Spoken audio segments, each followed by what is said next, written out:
So hi everybody, welcome to today's Introduction to Kubernetes and Rancher class.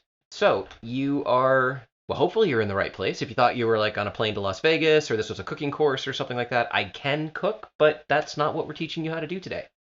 Instead, we're going to teach you in the next 90 minutes everything you need to know about Kubernetes, well, everything you need to know to get started, to get off on the right foot and start doing stuff. Teach these classes. They're super chill. And it's only me, so I'm allowed to do kind of whatever I want. So that's me. I'm the Director of Community and Evangelism for Rancher Labs. And if you tweet about the training, please use the hashtags Rancher Training and Rancher Kates. As far as all of that stuff about how to contact me, don't worry. You will get a copy of the slides at the end and a link to the video. And so if you feel like reaching out to me after that, great, you can. We have stuff to do. See, I was getting ahead of myself. I was doing the intro and housekeeping, and I hadn't even gotten to the agenda. That's how excited I am to be here today. All right, so we're going to do all of this stuff. Intro and housekeeping. We're going to install K3s. We're going to then go through Kubernetes and Kustomize and get you that good solid foundation that you need. And then we're going to install Rancher, and then we're going to go through how to use Rancher. But that part is actually really short. And then if there's any questions left, we will answer them. And this is the part where I say, but if you look at that GoToWebinar panel over there, there's a section for questions. As you think of questions, please put them there. And then I'll answer them. You don't have to know anything about Kubernetes to enjoy today's class. You should know a little bit about Docker, but honestly, we don't really use Docker either. You just need to kind of understand what a container is. But if you don't understand that, you'll probably still walk out of here with a lot of really valuable information. Everything that I do today is actually in a repo. That repo is here. And let me change the little news crawler to a different one. So if you don't copy this down fast enough, it'll scroll across the bottom of the screen in a second. Clone that. There's a README in there. I literally copy and paste from the README so that I can give everybody the same training every single week, except for days like this where I'm super manic. And so yeah, you can follow along. Rancher has tremendous documentation. Use it. Don't use it. Well, use it. Don't use it during the class. Pay attention to me. But pretty much everything you want to know about how to use Rancher, K3s, RKE, and the various other things that we have going on, you will find in our documentation. This is also all open source, so if you find a mistake or a typo or something, you can edit it, you can submit pull requests, and we love it when the community does that. We also have resources for you. We have the Rancher Users Slack, which has about 20,000 people registered right now. At any given moment in time, 24 hours a day, there's several thousand people logged in there. That's the primary place to go if you're looking for community support. But it rolls off the top of the screen and disappears into the Slack ether. So there's also the forums, and the forums is a place to post questions where there needs to be more conversation or to go search for stuff that might have a longer life. Myself and other Rancher engineers monitor both of those, and they're both very active community places, so use them both. We get people in this class who don't actually know what Rancher is. So I've got a couple of slides that's just going to very quickly explain our approach to Kubernetes in the enterprise and what you need in order to be successful in your Kubernetes journey. We make software. Our software is 100% free and open source. So everything you see me doing today, you can do. It's not like open core, you pay for something, you get more features. It's all out there for you. We do sell enterprise subscriptions, which is a support contract and has some other stuff, but it's not related to the features of the product.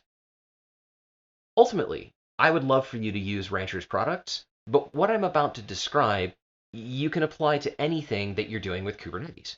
And it basically says that there are two key pillars of a successful Kubernetes strategy. There's pillar number one, which is a certified Kubernetes distribution. And there's pillar number two, which is centralized management. And that can get broken down into shared tools and services, security policy and user management, and consistent cluster operations. Let me close that little news crawler there so it stops getting in the way. Now, we, of course, make software that satisfies these requests. Certified Kubernetes distribution. We have two of them. One is Rancher Kubernetes Engine, also known as RKE, which takes all of Kubernetes and runs it inside of Docker containers. That's it. It means that you have fewer host dependencies. All you need is a host with a supported version of Docker, and you just do a basic config and run RKE up, and blam, in about 10 minutes, you've got a multi-node HA Kubernetes cluster. We also have K3s, which is our lightweight distribution of Kubernetes. It runs all of the Kubernetes components in 512 megabytes of RAM, so it works really well in resource-constrained environments like IoT and the edge. There are also cloud provider Kubernetes distributions. If you're just starting out, these are a great place to start. They run the control plane for you, which means that you can just focus on running Kubernetes workloads. And it's important when you're starting off on this journey that you have the fewest number of obstacles. The control plane usually runs fine, but when it doesn't, it sucks. So having somebody else responsible for that is helpful. Now, you do pay for that, obviously. I mean, these solutions do cost money. If you're wanting to run stuff locally on your machine, K3s is a great place to start. Once you've got that layer settled, then we move into the management layer. And Rancher, which is our flagship product, is the most widely adopted Kubernetes management platform. It has over 30,000 installations. It's got over 100 million downloads. It's 100% free and open source. And it focuses on production quality Kubernetes anywhere, everywhere, by delivering on those three things. So for consistent cluster operations, it gives you provisioning, version management, visibility and diagnostics, monitoring and alerting, and centralized audit. For security policy and user management, you've got automated processes for applying a consistent set of user access and security policies for all of your clusters, no matter where they're running.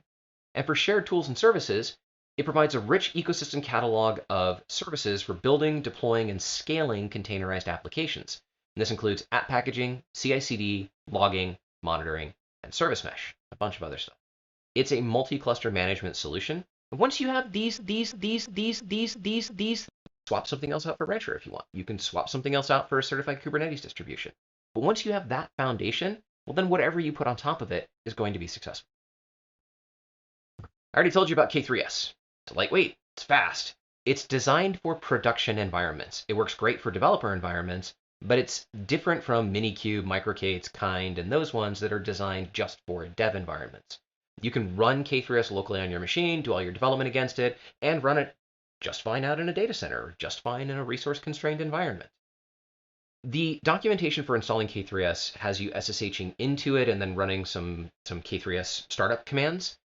But Alex Ellis, who's the guy behind OpenFast and Inlets and Arcade and a bunch of other really cool open source projects, created a tool called Ketchup that is designed for installing K3s over SSH. And that's what we're going to go do right now. I have here a node. Sorry, that's totally not true. I have here a terminal session.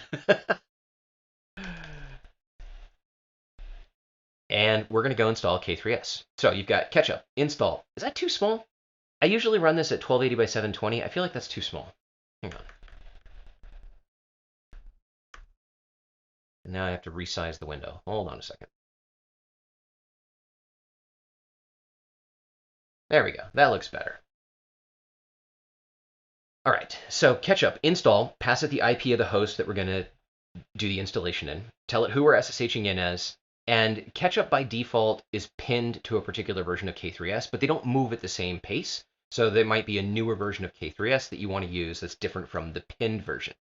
That's the case here. We're going to install 1.17.7. There's actually newer versions than that, but I live in the Central Valley of Chile, which is really far away from everything. So if I don't pick something that I already have locally in my cache, it just ends up taking a long time. All right, we press enter on that. It SSHs out, pulls down the K3s binary, sets it up, sets up all your systemd stuff, and in less than a minute, we will have a one node K3s cluster. Oh, wow. Really? Huh. I've been having internet problems today. YouTube is broken. Okay, well, what the heck just happened there? Let's try that again.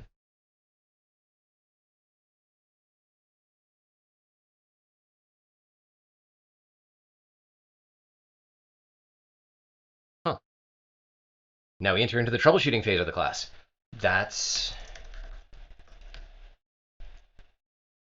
really bizarre. Hold on a second here. Raw GitHub user content.com. Just like a DNS problem.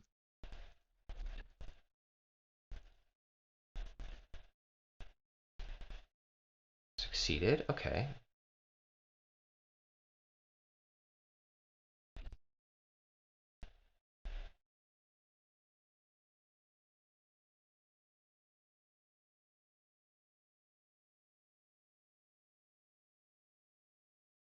Hopefully this works.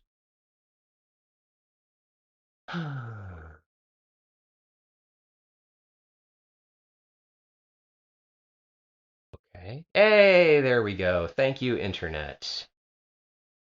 All right. So, assuming that the Internet is working, in under a minute, you'll have a one-node K3s cluster. Now, a single-node cluster isn't really a cluster, but it's important for. So there's two types of nodes in Kubernetes. There's the control plane nodes, also called the masters, and then there's, or the servers, I guess, because we're all using new terms now. And then there's workers or agents or minions or whatever, things that aren't servers or masters. You can separate these into control plane and worker, basically. Now, within control plane, in a standard Kubernetes cluster, there's actually control plane and data plane. So control plane is all of the Kubernetes components that are the brain, and the data plane usually is an etcd data store, but with K3s, it can also be an external data store like Postgres or MySQL, etcd, or an internal data store using SQLite. That makes it really, really small, and you end up with a single node cluster. It brings down a kubeconfig file, which it printed out to the screen there, but then it also saves it locally. And if we simply set our kubeconfig environment variable to point to that file, then we can run kubectl get nodes, and we have a cluster. There we go. Let's talk about how we use it. These are the things that make up 99% of the stuff that you'll be doing in Kubernetes. I don't know, 99%. I made that up. These are the things that you need to know. If you know just these things, you'll be fine. And then you'll be free to learn the things that you need to know when you need to know them. Obviously, there's more here. There's more in Kubernetes than just what's here. But for today, don't worry about those things. Pods, replica sets, deployments, ConfigMaps, services, and ingresses are the things I'm going to teach you today, and at the end of this, you'll be all set. Pods are the smallest thing that you can deploy in Kubernetes. They're a logical representation of one or more containers that are always scheduled together, meaning they always go on the same host together. They share the same network space, the same process space, and the same storage. So if you've ever had containers where you tried to talk to another container like Apache and a fast CGI PHP server or something, and they want to, the docs all say talk on localhost. And if you've got separate containers, well, that's a struggle. Pods solve that problem by grouping them together, and the pod has a unique IP, and then containers inside can talk to each other on localhost. Here's an example of a pod with two containers. You've got a file puller that brings down content from some CMS system. That was redundant. Brings down content from some CMS, saves it to a disk, and then a web server that responds to requests from consumers and serves that traffic out. This is a good demonstration of how each of these independent things, when combined, provide a function. It's important when you think about how to build your pods that you make sure that the things inside are closely related. You don't want, for example, to have a pod that has a web server and a database server, because when your application needs more power, you're going to scale up the number of pods to handle the requests coming in. When you need more web servers, you don't linearly need more database servers, and that's a really bad example because obviously those database containers wouldn't be able to talk to each other, and it would be horrible. So don't do that. Much of the time, you will have one container per pod, and that's fine. Everything in Kubernetes is built, well, okay, there's lots of ways to talk about the things that are in Kubernetes. You might hear me talk about workloads. You might hear me talk about resources. And there's also lots of ways to do things in Kubernetes. And throughout the class today, I'm going to show you lots of different ways, not to confuse you, but so that you understand what's available and you can make the decision that is best for you. So we got a couple questions in the chat. Peter asks, is an internal database advised for production? For a production environment, it depends on where you're doing production stuff. If you're doing Kubernetes in a data center and you want high availability, and you do, then you can run K3s using an external data store, and the high availability feature comes from the HA data store. So if you have an HA MySQL database, great. If you've got an HA etcd data store, then great. But if you've got just a single node database or etcd, then no. The internal SQLite data store is not HA. And there are places where you don't have much horsepower, you don't have much infrastructure. So, you've got a Raspberry Pi or some small single board computer, and you don't have the ability to build a cluster. So in that case, it's still production, but you don't have the ability to do HA. The SQLite data store that's inside is great, and you just need to architect your solution such that if that box failed, you can recover to the exact same state very quickly. And we'll talk about how to do that in a little bit. Michael asks where and how to install Ketchup. Google. It's your friend. You'll find it faster than I can. So back to this. Everything is written in YAML. Now, resources are resources, so every single thing, an object inside of a Kubernetes cluster, technically is considered a resource. Workloads are the things that you run that actually do work. It's all configured by YAML. Nobody wakes up in the morning and says, I can think of nothing better to do with my day than write a bunch of YAML. That's not true. The people who work for Google, I think, actually do get up in the morning and they have like YAML for breakfast. So when we're going through the YAML, don't freak out. You're not going to have to remember all of this or recite it all from scratch. I'm going to show you how you generate this. And over time, you'll end up just copying and pasting stuff and using packages and stuff. But it's important to understand what it is from the beginning. So you've got 4 top-level keys: API version, kind, metadata, and spec. API version tells Kubernetes where in its API it can find information about how to create the thing you're asking it to create. In this case, that's a pod. Metadata we talk about in a little bit. Spec is the definition of that thing. For the pod spec, there's a key called containers, underneath which is a list of containers. There are lots of other things in here, but for a bare minimum pod declaration, all you need is API version, kind, metadata with name, spec with containers, and one container in there that at least has name and image. And that's all. The rest of it will be picked up by defaults, or it just doesn't matter for today. We are also overriding the command so that it says, hello, Kubernetes, and then sleeps for a second and then exits. We're going to go and run this now, and I want you to think, what's going to happen to that pod when it exits?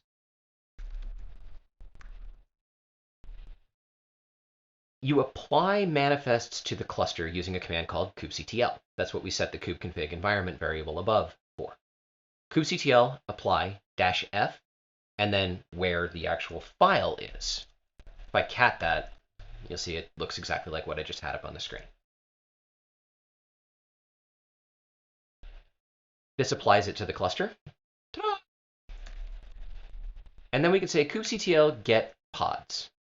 And it tells us it's being created. That's exciting. And we can actually watch that happen. Okay, completed, running, completed. We have a new state. Crash loop back off. When you tell Kubernetes to do something, unless you specifically tell it that the thing it's launching is going to run and then exit, it will try to restart it. And then it exited. And then it restarted it. And then it exited. And then it restarted it. And then it exited, and Kubernetes was like, okay, hang on. Clearly, you've got a problem. I don't know what your problem is, but I'm going to give you a couple seconds to think about it. And it waits. And then it starts it again, and it exits. And it's like, okay, clearly you need more time. And it waits longer. And every time it exits instantly, Kubernetes increases that back off timer. It'll increase it all the way up to 10 minutes. You can't even see my hands anymore. All the way up to 10 minutes between restarts, so that something that's going crazy doesn't consume resources on your cluster when obviously it's broken. Maybe it's waiting for a database that's not up yet. Maybe it's waiting for a cache. Maybe the internet's broken. Maybe something. Who knows? Kubernetes doesn't care. It's just going to protect the cluster. Eventually, if it doesn't get fixed, it hopes that a human being will come along and be like, whoa, okay, we got to fix that. And then it can go back to being happy. Let's delete that. kubectl, delete the pod called myapp-pod. And kapow! Done. That'll return in a second. I'm actually going to SSH into that node and change some piece of its config as soon as this comes back. I uncovered a containerd bug over the weekend. And don't worry about this. This is not part of the class. Containerd inserts a default registry mirror for docker.io to pull from the internet. I have a local cache that runs inside my house, and so they are ignoring the star, and I have to actually override docker.io as well. So we'll just bounce K3s real quick, and now it will pull from the cache. And when we get to the part where we're actually installing containers that have some size, this will be much faster. Okay, back on track. What we just did, not the changing the registries thing, but the application of the pod. We're going to do that, and you're learning. You're going to be applying a lot of manifests. But in reality, that's not what you want to do. You want to make sure that everything you do on a Kubernetes cluster is repeatable and declarative. These are properties, principles from infrastructure as code, like that. You're familiar with this. It's config management stuff. The idea is that if I make a change to the cluster, I close my laptop, I'm like, I'm out, I'm on vacation. Then I go on a sailboat in the middle of the ocean and I'm scuba diving and the cluster crashes. Nobody who works with me has any idea what was done unless I wrote some documentation and stuff, and I'm not going to do that. So they don't know how to fix the problem. Instead, we want something that allows us to template our configuration and put it in a source code repository. And then the cluster is built from the repo. The repo is then the source of truth. And if the cluster melts down, spin up a new cluster, whoop, apply all the manifests, and pow, you're back in business. Who asked? It was Peter who asked about an internal DB being advisable for production. So in a resource-constrained environment where you only have an SBC and that's it, you would use this type of declarative model. So if that thing melts down, you just ship another SBC out there, and Bob the janitor goes and plugs it in, and you just whoop, you blow the life into it from the repository. There was no really good way to do this with Kubernetes until somebody created a tool called Kustomize. Kustomize was so awesome that back in version 1.14, they baked it into kubectl, so you can get access to it via kubectl-k, or you can just use the Kustomize command itself. It allows you to template your manifests and then do patching and overriding, and there's a whole bunch of shortcuts, and it makes it great for keeping them inside of source control. You can do stuff like now the separation of concerns, where developers can write this part, but operators can write that part. Since apparently we all care about different things, I don't know. If you want to know more about Kustomize, there's a link to it. And I'm going to start including Kustomize in what you're learning how to do today. And by the end of the class, you'll understand why. You don't have to use it. But when I go and I buy a book on how to do something with technology, you get these books, right? And they're like this thick. Some of them are good and some of them are bad. I don't know how you can write a book that's this thick and have it be bad, but somehow people are able to do it. So I take the book, I flip it open, I look through the table of contents, now I know the subject matter, and then I flip to the index. If the index is 7 pages long and it's in font that's this big, then I know that the quality of the book is bad. If the index is 46 pages long and the font is, and the subjects, it's not like they're indexing every use of the word the, but the subjects in the index are actually diverse, then I know that the quality of the book is good. What I'm teaching you today follows the same model. You're going to know lots of different ways to do things, which allows you to make a decision. You're never going to make a pod. That's it. Class is over. You're never going to directly make pods because by themselves, pods, like there's no real way to interface with them and make them useful. The thing that manages pods is called a replica set. And there still is, a thing called a replication controller, and we would actually make replica sets manually, but we don't do that anymore either. Instead, we make deployments, which is what you're going to learn about next. A deployment creates a replica set creates a bunch of pods, and then the replica set manages the pods and controls how many of them there are they running or not? And this is where we learn about state management. Dun, dun, dun. I need like buttons I can press that have like a, applause or like the crazy fill noises. This is different from stateful and stateless. We're going to talk about that as well. And then you'll be super confused. State management inside of a Kubernetes cluster consists of two things: the actual state and the desired state. Here we have 3 hosts, 12 replicas. Replicas just means copies, so 12 replicas of a pod. Kubernetes has spread them across the 3 hosts. The actual state is 12 replicas. The desired state, presumably, is 12 replicas. But when one of those nodes dies, well, now there's a difference. The actual state is 8. The desired state is 12. Kubernetes' sole purpose in life is to reconcile the desired state and the actual state. And it will do whatever it has to do to make that happen. In this case, it's pretty easy. It just spun up 4 more replicas on the remaining 2 hosts. If those hosts didn't have enough resources for it to do that, then it would just continue to try and it would alarm and it would be like, I can't do what I'm supposed to do, help. And then you would spin up another host, or you could have Kubernetes spin up another host for you to reconcile those states. Where you're going to spend a lot of time, not just today, but as you're learning about Kubernetes, is with deployments. Deployments create replica sets create pods. Deployments give you a really nice interface for managing the version, the container image, and the scale, and a bunch of other stuff. We spend a lot of time here today because if you understand this, then you'll understand a lot about Kubernetes. Deployments are handled by a thing called a deployment controller. Everything in Kubernetes is pretty much handled by some type of a controller. There's an ingress controller. There's a replication controller. They control things. Deployments handle stateless applications. A stateless application is something like HTTP. You have 2 web servers. The web server doesn't know who you are. The web server doesn't care who you are. It doesn't know that just a moment ago you requested a different page. It doesn't get jealous if on your next request you talk to the next web server that's over there. It just doesn't matter. The only thing they can focus on is what they're doing right now, and then poof, it's gone. Never existed. That's a stateless application. There are some things where it does matter. Take a database, for example. You've got a master and 2 replicas. Well, it matters who the master is. It matters what its IP is. It matters what its storage is. It matters what its name is. It matters that it comes up first so the replicas can find it. If you have an application where things matter, you have a stateful application. That's handled by a stateful set inside of Kubernetes.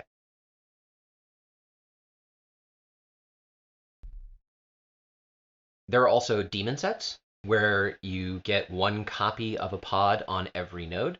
So if you have 3 nodes, you get 3 pods. If you add a 4th node, poof, it automatically gets a 4th pod. There are also cron jobs and jobs. A job is kind of like what we launched at the beginning, where it just does one thing and then it exits, and Kubernetes doesn't try to restart it. And there's a whole set of logic around there about retrying failed jobs and things like that. And then there are cron jobs, which allow you to launch jobs on a schedule. Today, we're only going to talk about deployments. The best use case for a deployment is when you have a version of an application running and you want to upgrade it. So here, let's just say we have version 1 of our application, and now version 1.1 is available. So we tell Kubernetes, hey, deploy version 1.1. And it begins doing what's called a rolling update. So it first will launch, in this picture, it launched 2 new ones. You can control it. You can have it launch 1, 2, 5, 1,000, whatever. It launched 2 new ones, and then it killed off 2 of the old ones. And then it launched 2 new ones and killed off 2 of the old ones. And then we have now reconciled the desired state and the actual state. If for some reason this didn't work, you can roll it back. because it understands where it came from. You can even roll back like to versions way, way, way, way a long time ago. Somebody asked in an earlier class, what if you upgrade a database or you upgrade an application and it does a database migration and then you go to roll it back, your database migration is screwed, like it doesn't undo that? That's not Kubernetes magic. That's your application magic. And there's never a time where you can upgrade an app, do a database migration, downgrade the app, and have it undo the database migration. Your recovery path in that situation is always make a backup. You should make a backup before you upgrade anything where data is going to change. Because if something goes south, you recover by restoring the backup. Anyway, let's go look at deployments.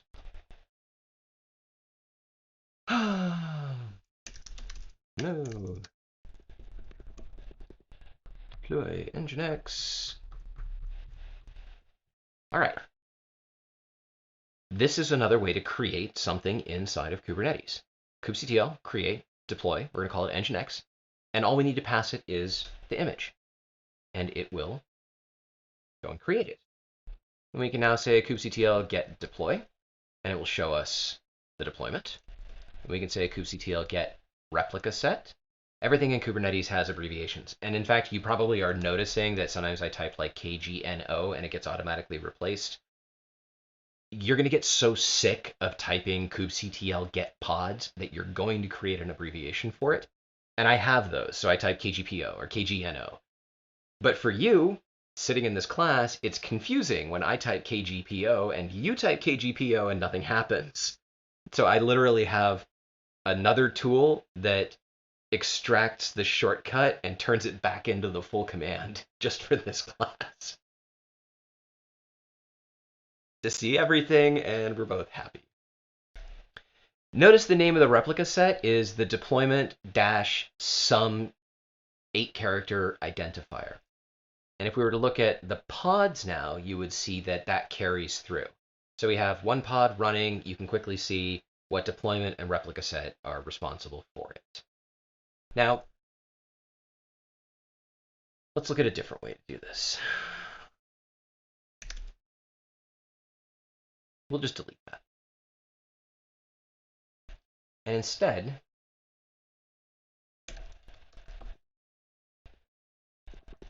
what if we didn't want just the default YAML? What if we wanted to modify it somehow? Well, you can provide -o YAML and --dry run equals client. The equals client part is actually only in kubectl 1.18 and higher. So if you don't use that, it complains. But if you do use it and it says it doesn't understand, upgrade your kubectl. If I run this, it will take the manifest that it would have applied to the cluster and it will instead print it out to the screen. And I can save that to a file and then I can edit it and then I can apply it to the cluster. So this is a way that you can get default YAML prepared and then modify it and put it in a source code repository before applying it to the cluster. Use kubectl create, whatever the thing is, dry run, and -o YAML. If you don't want to use YAML, if you're a sucker for punishment, you just do -o JSON. All right.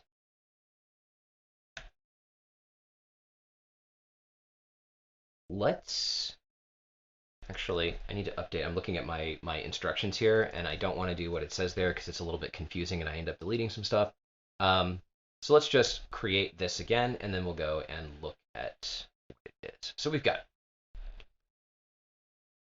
And our pod is running. Cool. So you see I'm using kubectl get pods, and it's telling me that there's a pod. But I could pass it. Whoops, that's not what I meant to do. I could say kubectl get pods, and I can pass it the name of the pod and say -o YAML, and then I'm just going to pipe that to less. And kubectl reaches out to the cluster, gets the manifest for the thing that I asked it to get, and brings it back and shows it to me. So if there's anything running in the cluster, you can just look at it and look at how are you created. You could save this to a file, and you get all of the additional defaults. You could start looking at this and say, well, what does termination grace period seconds do? And then you can go and look it up in the documentation. And now you're increasing your knowledge without being held back by things that you didn't know you needed to know.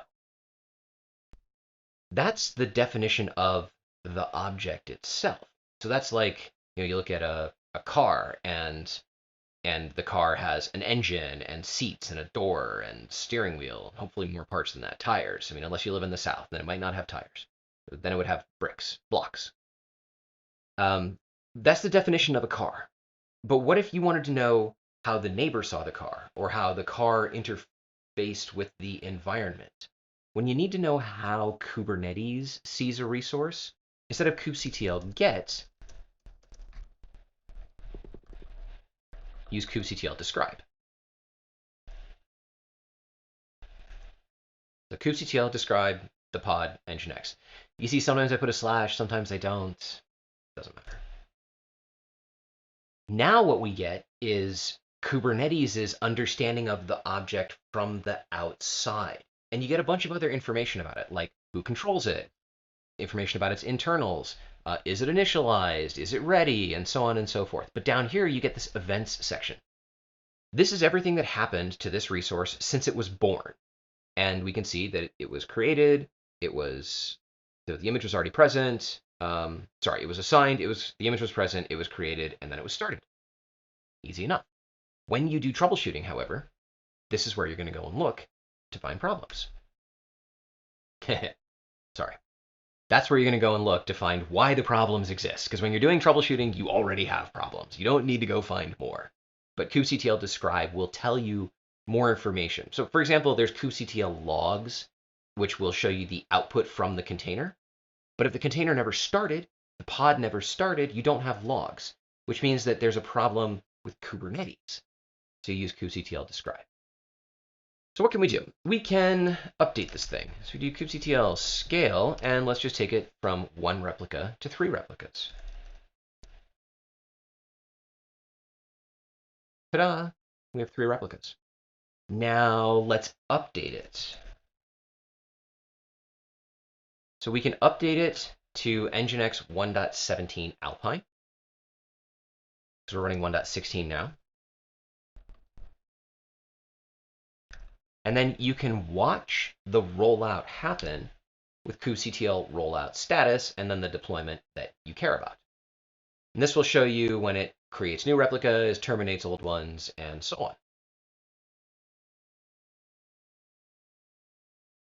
The idea behind watching this is that at some point you'll be like, it seems like it's taking a long time. I wonder why it's taking a long time. Shouldn't take that long. Let's go see what happened. So you type kubectl get pods, and you see there's a problem. Oh my gosh. But notice that while there's a problem, the original 3 replicas are still running. The site's up, customers are using it, they're buying stuff, boss isn't mad, board of directors isn't pissed, I'm not going to get fired, so I can take the time to troubleshoot this. And in reality, you want to test all of this stuff before you go rolling it out in your production clusters, but come on, pretend with me, all right? So what do? Well, we have a problem with a pod. So we're going to go look at it. And we're going to jump down to the events section. And we see, okay, so it was assigned, it's got an error, and there's an error message. And the error message says, failed to resolve reference. I misspelled Alpine. I do this every week. You'd think that after weeks and weeks and weeks of this, I'd remember how to spell Alpine. All right, so how do we fix it? We do kubectl rollout undo. Now, if it had completed its rollout, a rollout undo would just undo the whole thing. But because it never completed it, all it does is just kill off that thing that it was trying to start. And we're back in the state that we were in before. What's another way that we can do this? We can use kubectl edit. This, much like kubectl get, reaches out to the cluster, brings back the manifest, and loads it into, in my case, VI. In your case, it might be Nano or Vim, or God forbid, I hope not Emacs. Just kidding. Anybody who uses Emacs got that joke. Because I use VI. So we can jump down to the image section here. Where's that? There it is. And we can just change from 116 to 117, and we can save that. And now we can watch our rollout happen, and we'll see 1 out of 3 replicas have been updated, and this will continue to update the replicas and then terminate the other ones. Oh, deployment Nginx successfully rolled out. Huh, look at that. So what else can we do? Let's nuke that, and let's talk about Kustomize.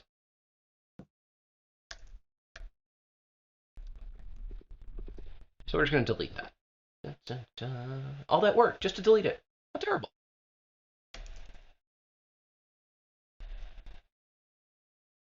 All right. If you have the repo checked out, if you don't, I'll start scrolling that again so that you can go and check it out.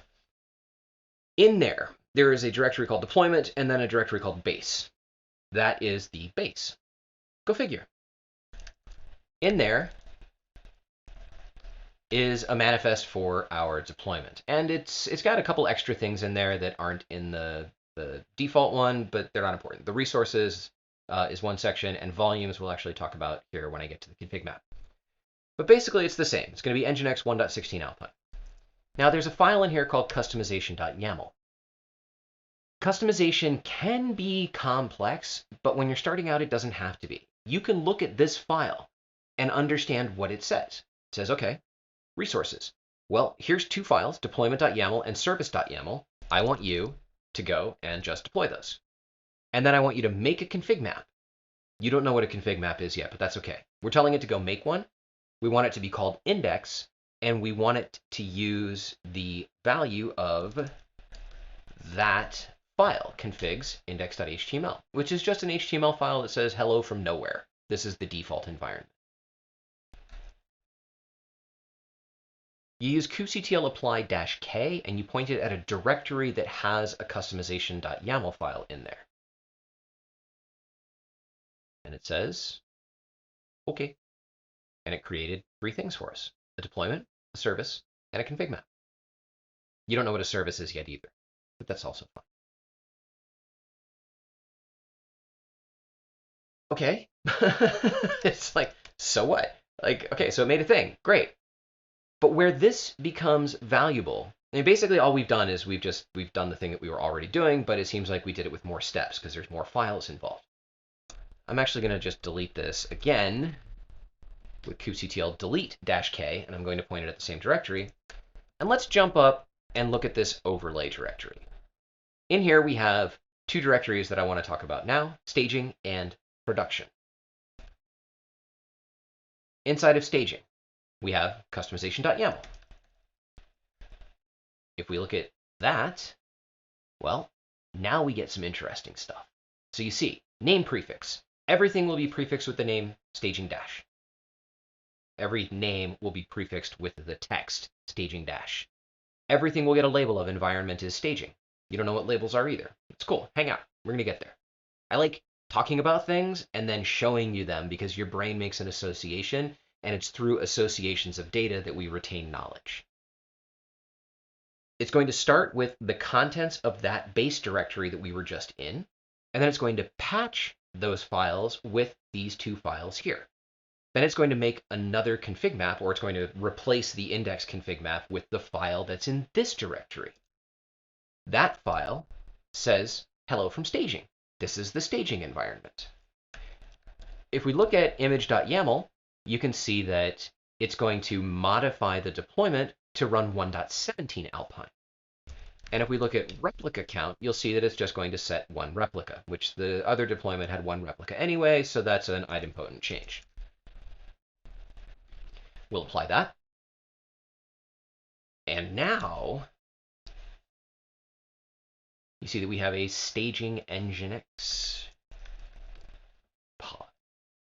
And we have a staging Nginx deployment. And we have, you guessed it, a staging config map. Let's go look at the production environment. Customization.yaml, it's set up for production. You get prod dash, labels of environment as production. Same base directory, different patches, different config map generated from a file that says hello from production. If we look at replica count, you'll see that it gets 3 replicas. And if you look at image, you see that it's conservative. It stays on 1.16 Alpine. But the base image, I mean, that could be 1.64 Alpine. We don't know. But we do know that our production environment is going to get 1.16 Alpine because that's what we want. This is a declarative configuration. And when we apply that, we get a production environment with 3 pods running 1.16 Alpine, service, config map, all of that. What we've now done is we've created a staging environment and a production environment from the same core definition. And then we've just made the modifications that are necessary for the 2 environments. That's templating, that's reuse, that's declarative. And if you pretend that this was in a Git repo that actually was responsible for the deployment, then it's repeatable as well. That's what I want to show you about what Kustomize can do. And now you can just make changes and apply those changes, and it picks up which of the resources changed and needs to be modified. Let's talk about config maps. Let's say you deploy Nginx. Nginx, it's a web server, so it comes with a configuration file. It comes with a default configuration file. I 100% guarantee you that their default configuration file is of next to no use to you because you're deploying your own application. You want your own config file. So how do you fix that? Do you make your own container from the Nginx container and put your own config file in there? Okay, sure, you could. But now you have to track changes in upstream, rebuild your containers. What if there's an incompatibility between a later version of Nginx and a config that you're using? It just sucks. So you could deploy all of the containers, the pods, and attach a volume that has the config file. And then you can just change that and reload. And yeah, maybe you could do that with like NFS, but then you introduce another variable, something else that can break. So it's okay. Kubernetes solves this with config maps. Config maps let you override configuration data inside of a container with stuff. Stuff is simply key value pairs. It results in either environment variables, where the key is the name of the variable and the value is the value of the variable, or you can override a file, where the key becomes the file name and the contents of the file are the value of, well, are the value. That's what we just did here, where we have the index.html that has some HTML in it. Or you can override entire directories, where if you have a config map with multiple keys, then each of those keys becomes a file in the directory, and the contents of the file are the value for each of the keys. What's super amazing about config maps is that they're managed independent of the workload itself. So when you change the config map, it's updated in place inside of the container without it having to be restarted. It's like magic. Your application is responsible for picking up on those changes. And here we get into a bit of a debate. There are 2 schools of thought here. One is, that's amazing, and I totally want that. The other is, that's not amazing because it opens up the possibility that what's running inside of the pod in the config map is not directly connected to how the workload was launched, which means it's not repeatable. So the GitOps Kustomize camp would much rather that changes to the config map result in a new config map, which updates the deployment, which causes the deployment to be recreated. It basically triggers a rolling update. Then you know exactly what's in that resource, and you know how to repeat it. That's yes. The other is also fine. Whichever one you want to believe in is totally fine. It's whatever works for you. If you want to use Kustomize, but you still want to have those config maps updated in place, you can tell Kustomize, hey, don't make new config maps. And it's going to be like, okay. And it'll just update them in place for you. Let's talk about services. Let's check the chat, see if there's any No questions. All right, you guys are like glued to the screen. I love it. Services. You've got a pod or a bunch of pods, and now you need a way to talk to them. Services are essentially layer 4 load balancers. Pods have IPs, but you don't know that that IP is going to stay there, that that pod isn't going to get rescheduled or relaunched or upgraded, at which point it's going to get a new address. So you don't worry about pods. You let other things worry about pods. Services give you a stable DNS name and a stable IP address that is then routed to a group of pods. And they're not a real thing, they're a logical thing that happens inside of IP tables. You have 3 types of services. Each one contains the types that came before it. You have a cluster IP service, which creates all of those things that I just described, and it creates them inside of the cluster. So it's only accessible from in the cluster. Imagine you've got web servers and you've got a Memcache cluster. Well, you don't need to talk to Memcache from outside the cluster, so you just slap a cluster IP service in front of it and call it a day. Then there's a node port service, which creates a cluster IP service. Then it opens a port on all of the nodes in the cluster. That port sits between 30,000 and 32767, randomly assigned, but you can tell it which one to use if you want. And traffic that lands on that port is then routed to the cluster IP service and then routed to the pods. You'll use node port services with external load balancers. So if you have an F5 or a NetScaler or an HA proxy or whatever, you would terminate your traffic on that, possibly even doing your SSL termination, and then it would route to all of the nodes in the cluster on that node port that was assigned. And then it does the health checking. So if you take a node down, the load balancer is like, oh, that node's gone, and it just sends the traffic somewhere else. If your cluster is in a cloud provider, and it knows it's in a cloud provider, and you've done the magical song and dance that cloud providers require so that your cluster can talk to them, then you can create a load balancer service. This first creates a cluster IP service, then it opens up the ports, then it reaches out to the cloud provider over their API, and it configures a cloud load balancer. It programs the load balancer with all of the nodes and the ports and all of that stuff, and then it maintains that configuration for the life of the service. As you add and remove nodes, those get added and removed to and from the node pool, and everything's great.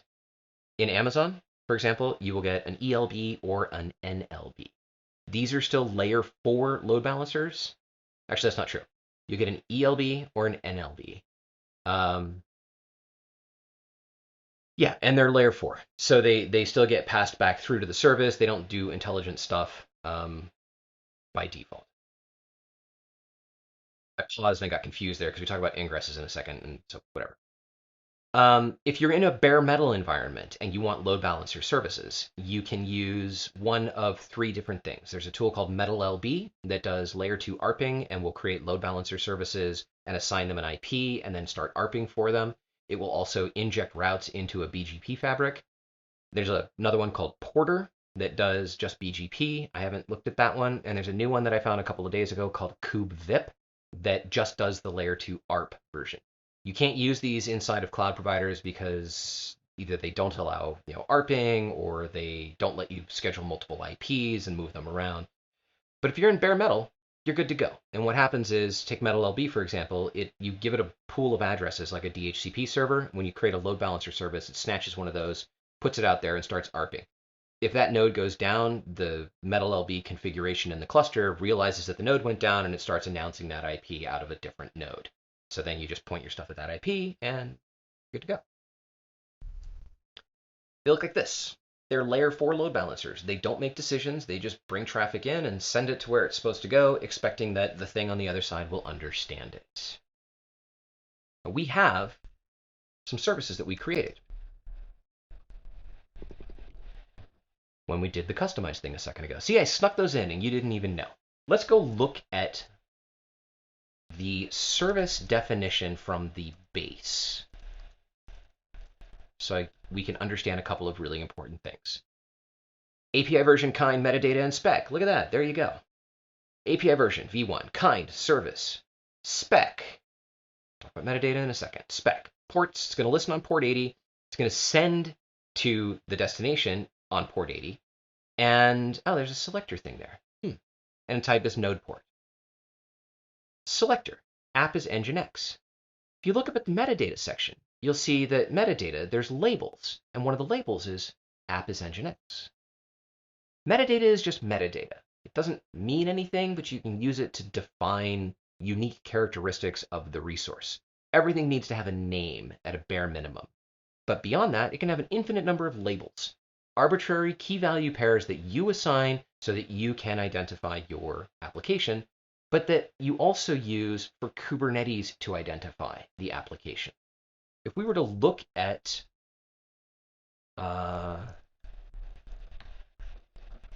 staging nginx, if we looked at our staging service, you would see that its selector, where's my mouse? Its selector is actually app is nginx and environment is staging. Remember from customization.yaml that everything got that additional label. If we were to look at our deployment, staging nginx, you'll start to see a pattern. Notice, first of all, the deployment has environment staging. But then as we scroll down here, you'll see that under the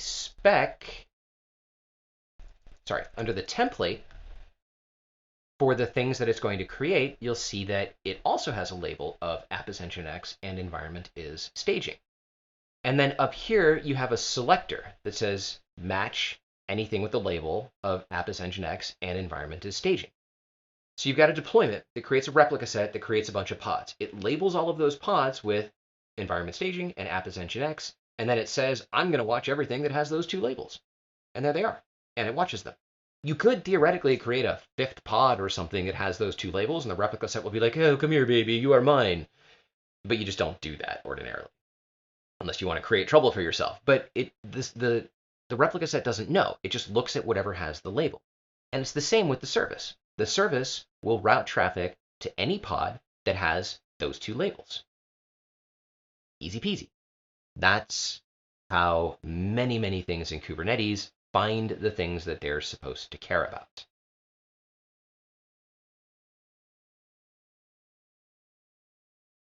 So if we look at our services again, you will see that they are node port services, as recognizable by the fact that they have these high ports.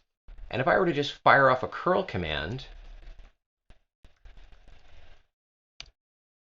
at one of those, you see hello from staging. That's our config map that overrode the index.html file inside of the nginx container. And if you look at the other one, well, hello from production. Not so hard, right? Like, we're starting to get the hang of this. The thing is, you're not going to create one-to-one. Do you love it? I teach you things, and then I'm like, you're never going to do that. This is the crash course in Kubernetes. You're not going to create one-to-one load balancer services for all of your services. Because if you have a cluster that has 1,000 websites on it, you don't need 1,000 load balancers, each of which costs $20 a month. Like, we already figured out how to do this back in the 90s with name-based virtual hosting in Apache, before nginx was even around. You can do the same thing in Kubernetes with a thing called an ingress. An ingress is a definition that does layer 7 load balancing configuration for HTTP. So that means it'll do routing based on host header, path, primarily. There are extensions to ingress in certain ingress controllers that can do routing based on all sorts of other stuff, but by default, those are the things that people use. So traffic comes in for this host, for this path, send it to that service, and then it goes to those pods. Now you can start to break things up into microservices. So you got these pods that handle /products and these pods that handle /store or whatever, /profile. And you can start to do routing around them. The normal way to set up HTTP in a Kubernetes cluster is you set up all your services, you set up an ingress controller. So the ingress controller is a software load balancer that it hears the ingress request that you made to the API, and it configures itself to serve that request. Ingress controllers are nginx, HAProxy. I found one this morning called Skipper. There's lots of them. You can use API gateways. You can use service mesh. There's lots of things that provide ingress controller functionality. K3s ships with traffic by default. That's another one.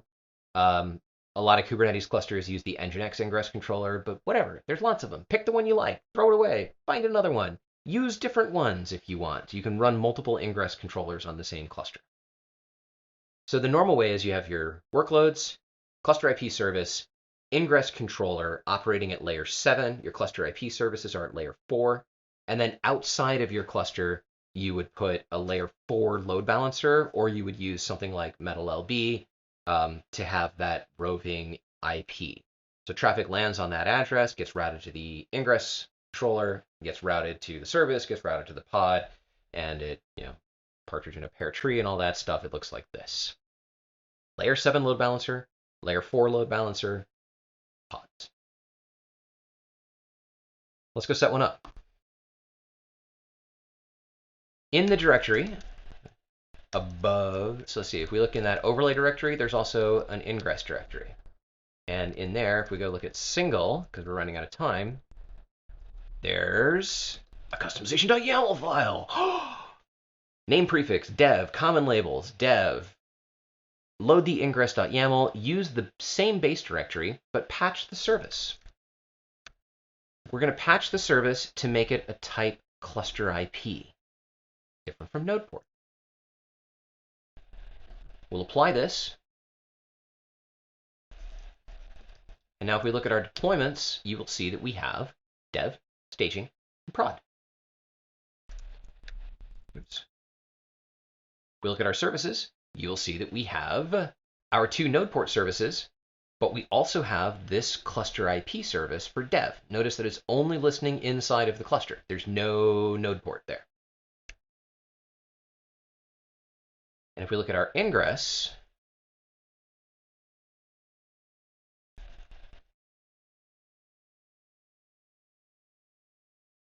that was ugly. Let me just show you the, the Ingress here. This is the definition. So its name is demo ingress. It's listening for requests to training-a.cl.monachus. That's my internal domain here in the house.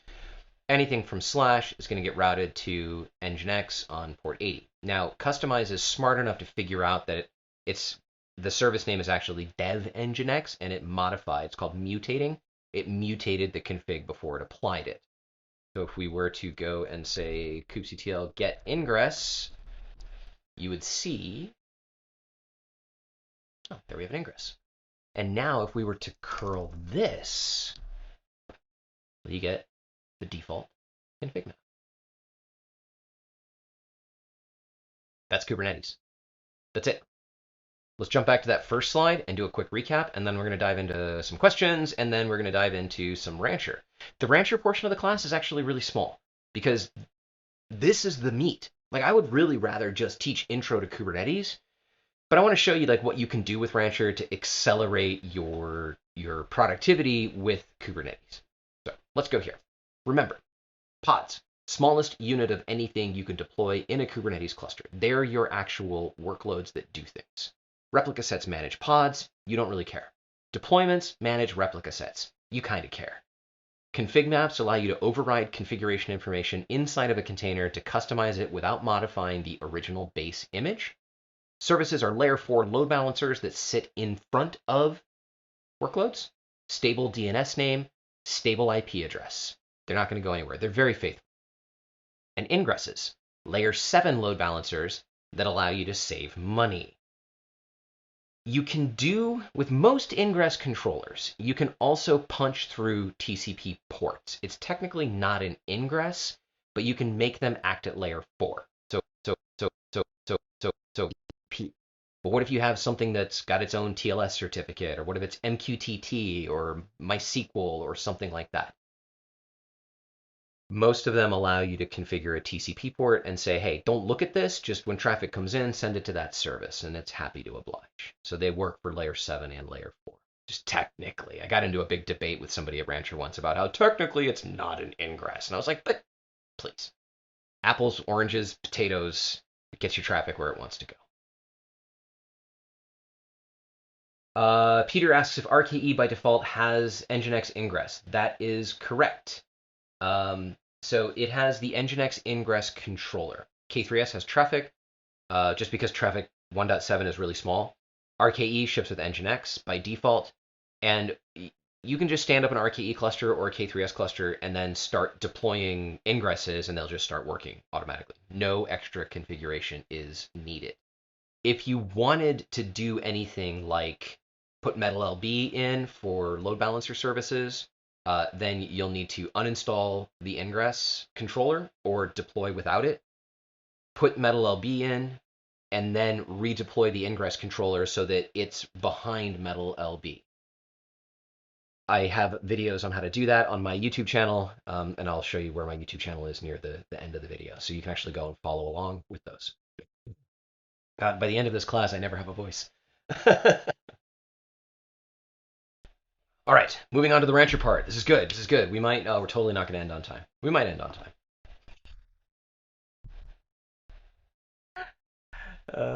Okay. Here's my slide for Rancher. Let's just get busy. First, let's look at the docs. In the Rancher documentation, don't play around with this Rancher 1.6 thing. This is our old version of the product, and Rancher 2 is all Kubernetes. We still keep this up here because there are still some legacy installations. Don't just ignore that. Come over here to the Rancher 2 side, and inside of here, you will find information on how to install Rancher. There are two ways that you can install Rancher. One is HA, and one is not HA. Okay.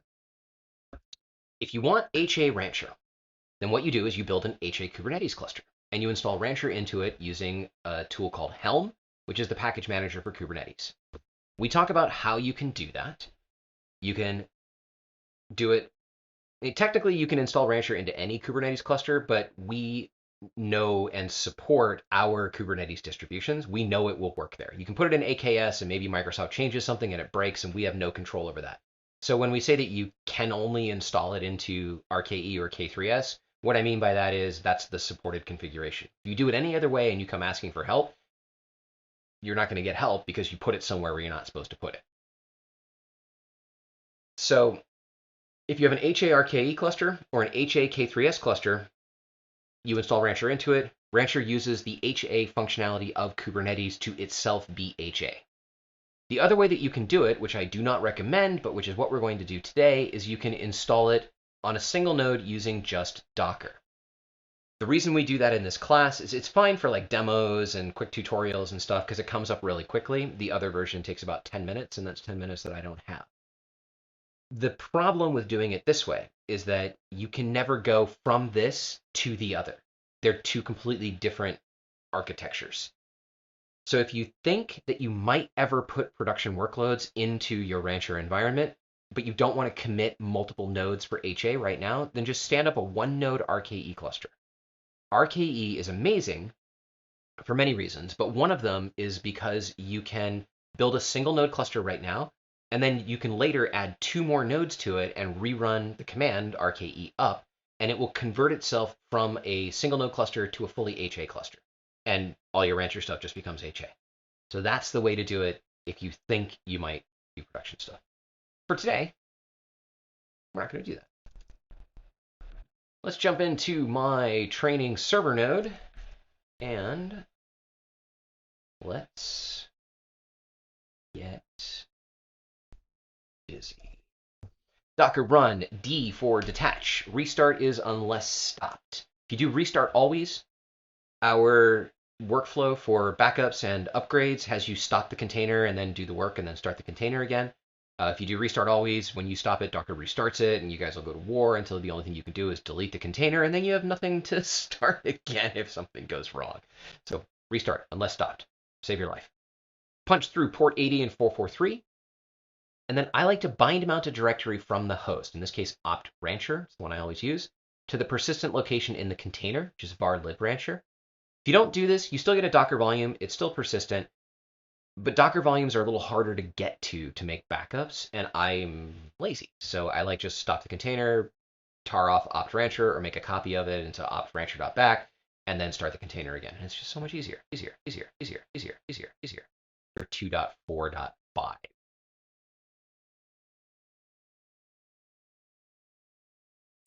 That's probably up. If not, it will be shortly. So in a browser, we can just go to training-s. And by default, it comes up with self-signed certificates.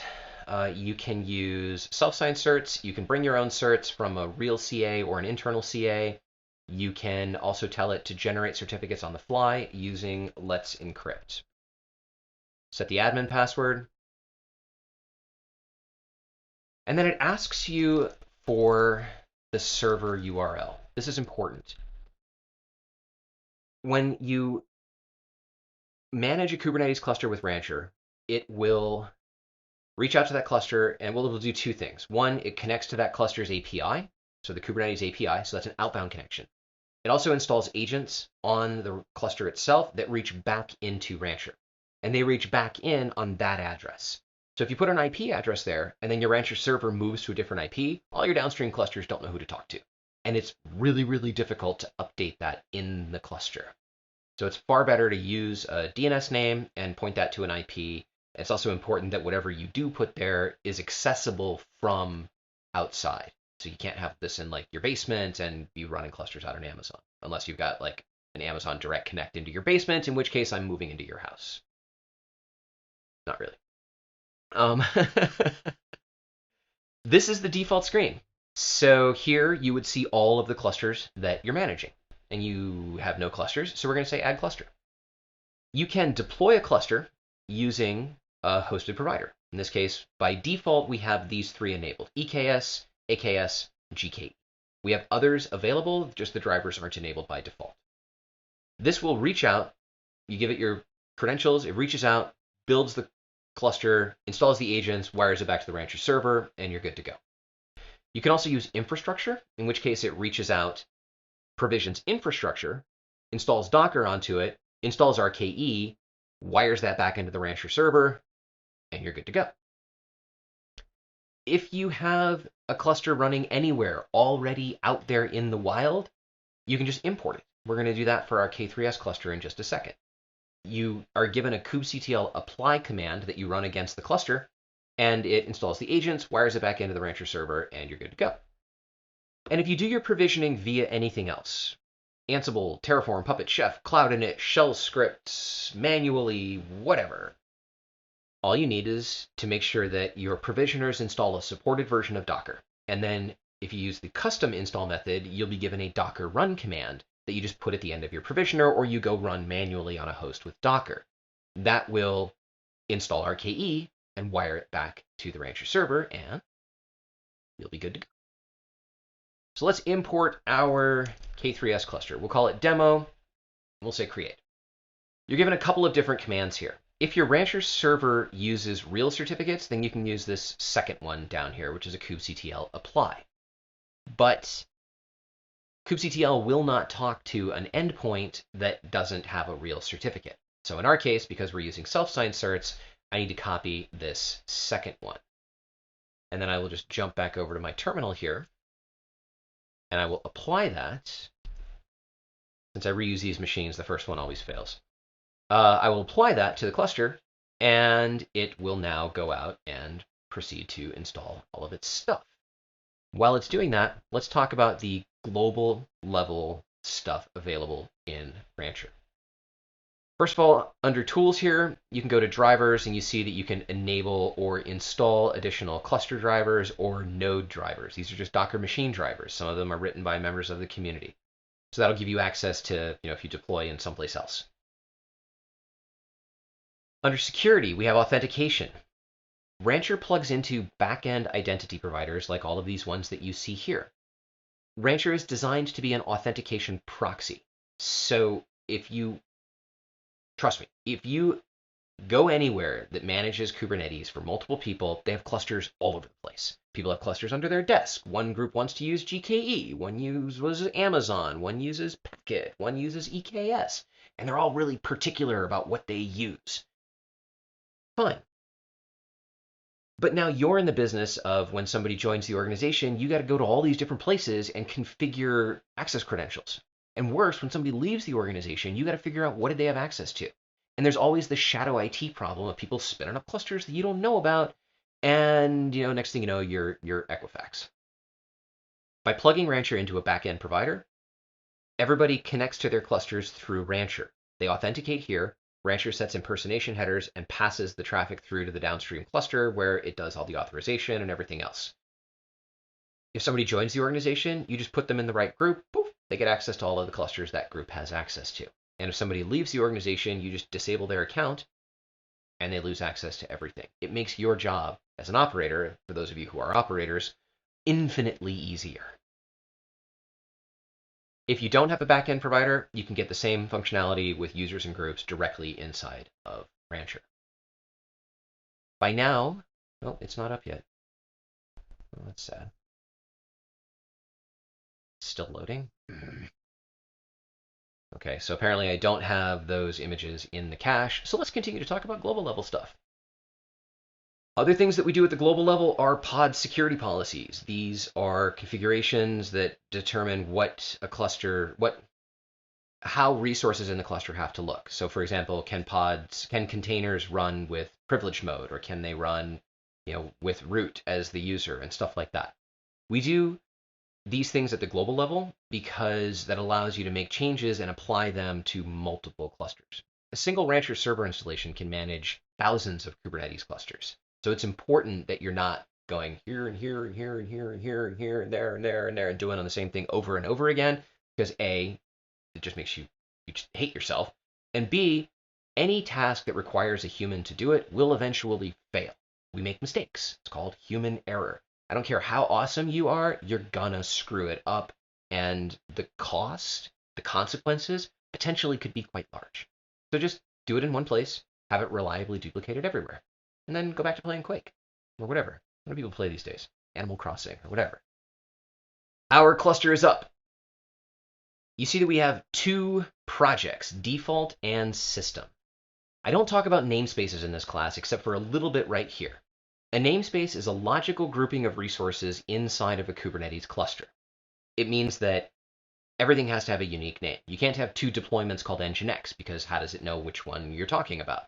But you could have two namespaces, one called production and one called staging, and inside of each of them, you could have a deployment called Nginx, because they're logically separated. Namespaces are the boundary for role-based access control in a Kubernetes cluster. That's just a fancy way of saying you configure who can do what at the namespace level. Imagine, once again, you've got lots of clusters, or you've got a cluster with lots of namespaces. You've got to make a change on 35 namespaces. That sucks. So Rancher has this thing called a project, which is it's basically a namespace of namespaces. It's used for grouping and for role-based access control. You make a change to the project, and it propagates to all of the namespaces underneath it. Every Kubernetes cluster that you build has some system namespaces and a default namespace for user workloads, but you can create as many namespaces as you want. We give you two projects: system, which contains system level stuff that you probably just should leave alone, and default, which contains the default namespace. But you can create other projects and add namespaces to them and stuff like that all day long. You see here the stuff that we created. And okay, that's cool. So we've got workloads. We could come in, we could edit them. But you know what? Let's just delete one of them, because I want to burn through this really quickly. So let's delete one of them and recreate it inside of Rancher, so you can see just how easy it is to do things from scratch. So we'll nuke our dev environment. Poof, it's gone. Ingress is gone, service is gone, and let's just recreate that. Now I could, first of all, I'm still, I'm connected to Rancher right now. But if I wanted to change my local kubeconfig, I can come up here to this kubeconfig file button in the top right. You can't see my mouse. And here's the kubeconfig file for my user inside of Rancher. I can copy this to the clipboard, save it on my local machine, and now all of my connections will be routed through Rancher. This is what you want to give. You would create user accounts or assign users. They would log into Rancher. They would get their kubeconfig file for their clusters, and then that's how they would connect.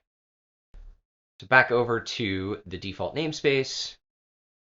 Rancher doesn't hide anything. It makes things easier. So everything that I'm about to do, well, you could do outside via the CLI like we already did. It'll just show up here. And as you'll see in a moment, we can import YAML directly. We can edit the YAML directly. But let's do this route. We'll call this demo.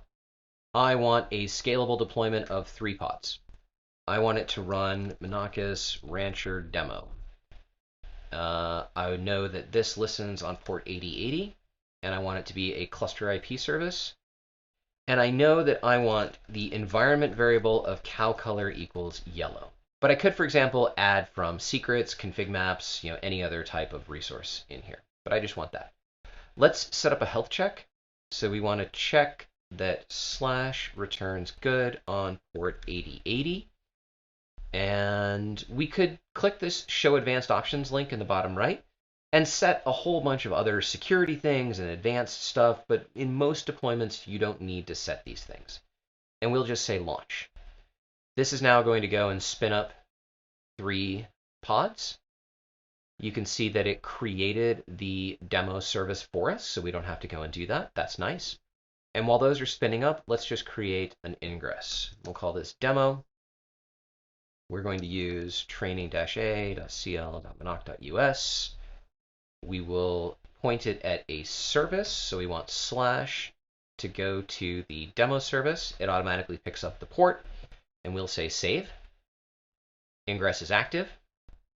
Come back over here. Those are still deploying. That's lame. I don't know why it's not pulling from the cache. But while that's happening, then let's go and note how you can get to the YAML for any resource, whether you want to look at it or whether you want to actually change it. You can make changes here, and they'll propagate out automatically. This is up. So now if we just click on this link,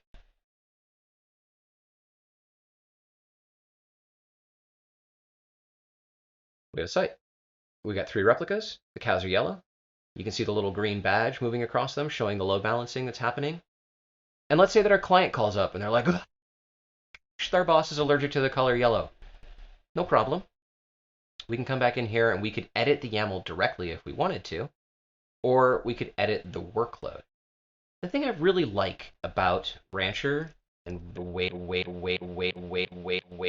can already see that if you just know how containers work, you don't need to know very much about Kubernetes to deploy really powerful stuff, because the UI makes all of that really easy. And the last thing that I want to show you today, besides just highlighting that Rancher has all of this day 2 stuff built in, alerts, logging, monitoring, notifications, pipeline system, horizontal pod auto-scaling, Istio service mesh, all sorts of stuff to make day 2 operations are the thing where it's like, okay, you got a Kubernetes cluster. Now what? So backups, monitoring, alerting, workload monitoring, all of those things were things that you would have to go and figure out yourself. But you just want to use Kubernetes. So we give you all of that stuff. It's all open source tooling that we've just bundled with the product. So it's Prometheus and Grafana and a stripped down version of Jenkins, and then notifiers. You can send logging to Kafka and Splunk and various other backends, with our goal being, let's get you up and running as quickly as we can so that you can then just go back and learn the stuff on your own time. And the best example of that is the application catalog. I told you that Helm is the package manager for Kubernetes. So by default, you can pull in anything from the Helm charts. But Helm uses key value pairs. And if you want to deploy something, you still have to kind of know a little bit about what you're doing. Let me describe a scenario. I'm a developer. I'm building an application. My application needs to talk to Hadoop. I don't really know anything about how to deploy Hadoop. I don't know how to deploy it in containers. I certainly don't know how to deploy it in Kubernetes, but my company's using Kubernetes. And, most of all, I just don't really care about figuring all of that stuff out. That's not my job. My job is to build this app. So rather than making it harder for the people who are using your cluster, let's try to make it easier. As a developer, I come into Rancher, I click this launch button over here, and I say, Hadoop. Okay. Instead of being presented with a blank field that I have to put key value pairs in, I'm presented with a form that has sane defaults, and that if I want to change, I can understand if I know a little bit about how Kubernetes works, like, oh, do I need persistent volumes? No, because I'm just going to build this and tear it down, so it's fine to have temporary data. All of this information is converted into variables that then get assigned into all of these manifests that you just saw here, and they get applied to the cluster. We're on a little tiny one node cluster here, so I can't apply this, but I have applied it before. It takes about 10 minutes. It builds a 5-node Hadoop cluster, and it hands you back an endpoint. So literally, in 10 minutes, your developer, me, can get back to work with a Hadoop cluster, focusing on the things that I actually care about. That's one of many examples of how Rancher gets you moving faster. Everything you want to do in Kubernetes, you can do here. If you can't do it in the UI, you can do it via the command line. Everything here that you see is actually talking to the Rancher API, so you can do all of this stuff programmatically as part of your CI/CD system or whatever. It is infinitely flexible and infinitely powerful. And we have 2 minutes left. And then depending on how many questions we don't have very many questions. We might finish close to on time. Can K3S be made HA from one node? Sort of. It's a great question. I specifically said RKE because RKE is built using etcd as part of the cluster. But remember that K3S for HA functionality points to an external data store. So if you have a master-slave MySQL instance or Postgres or a 3-node etcd cluster and a single node K3S cluster, then it's HA, sort of. If you deploy K3S using the internal SQLite data store, then no, you can't. So if you want to deploy K3S but be able to grow it later, basically you need to deploy a single node K3S cluster that points to some external MySQL. And probably you could make that MySQL running on the local machine if you just wanted to keep it on a single node. And then if you want to make it HA, you would just move MySQL out, just dump the database and restore it over here and point it somewhere else, which you can change on the fly in K3S. And then you would make that MySQL HA, and then you would scale up your K3S nodes. Can you use Rancher OS as a worker or control plane? Rancher OS is our container-based operating system. It's old. It's a little long in the tooth. I recommend that if you're looking to do stuff now, use K3S and keep your eye on K3OS, which is still alpha, but we're building it as part of the upgrade path for Rancher OS. Rancher OS is Docker-based, and there's so many other container engines out there, like K3S uses Containerd, that it's important that we have a solution that's more inclusive. I don't know if that's even the right way to say it. A solution with more options. If you want to know more about Rancher, I built the Rancher Academy. This is an intensive, hands-on course that ends in a certification on Rancher. If you spend 3 to 5 hours a week, it'll take you 5 weeks, but it goes through everything about installing Rancher, installing RKE, making it HA, and then all of the ways that you use that to deploy and manage Kubernetes clusters. It's called the Certified Rancher Operator Level 1 course, and it's completely free. You can go to academy.rancher.com and sign up for that. I launched it in May. Rancher launched it in May. I finished it, and we launched it in May. We have more than 1,000 signups the first day, and I checked the metrics this morning, and we have almost 10,000 people registered, and we've issued almost 1,000 certificates. So it's very popular, and we'll give you everything you need to know about Rancher. Remember that you can join other Rancher users in Slack. Just go to slack.rancher.io. And if you do want to connect with me, I am the Director of Community and Evangelism. I am here to help you be successful. So you can find me on the Rancher user Slack. And then I also have additional content. So for example, here's the Rancher Academy. There's the Rancher YouTube channel, which I was going to show you live, but like I said, YouTube's been having issues. Here we have advanced training on Kubernetes masterclasses. These trainings end up there. Not all of them, but the ones that I think are really good end up there. You can look at previous ones. They're all basically the same. Rancher meetups. It's a great place to go for intensive content, not just about Rancher, but about how to do things with Kubernetes and Rancher. And then my YouTube channel, you can find from adrian.goins.tv. And about 3 weeks ago, I started a daily live stream called Coffee and Cloud Native. Every morning at 7:30 Eastern, I spend a half an hour going through what happened in the previous 24 hours in the cloud native world. So I talk about updates to major things, new releases for cloud software, tooling. We end with a thing called the tool of the day, where I find some cool thing that we didn't know about. It's a great place to go and learn about what's going on in Kubernetes and Cloud Native. So it's live. I hope to see you there every morning. Get up, drink some coffee, and we're off to the races. So let's come back and see. All right, we have no more questions. So, okay, so that's it. I want to thank you all very much for coming, and I hope that I will see you in the future at a KubeCon or a something, I don't know, when we can all get together and hang out again. I'm really looking forward to meeting you all. I'm here to help you be successful. Let me know how I can help. Welcome to Kubernetes. We'll see you all later.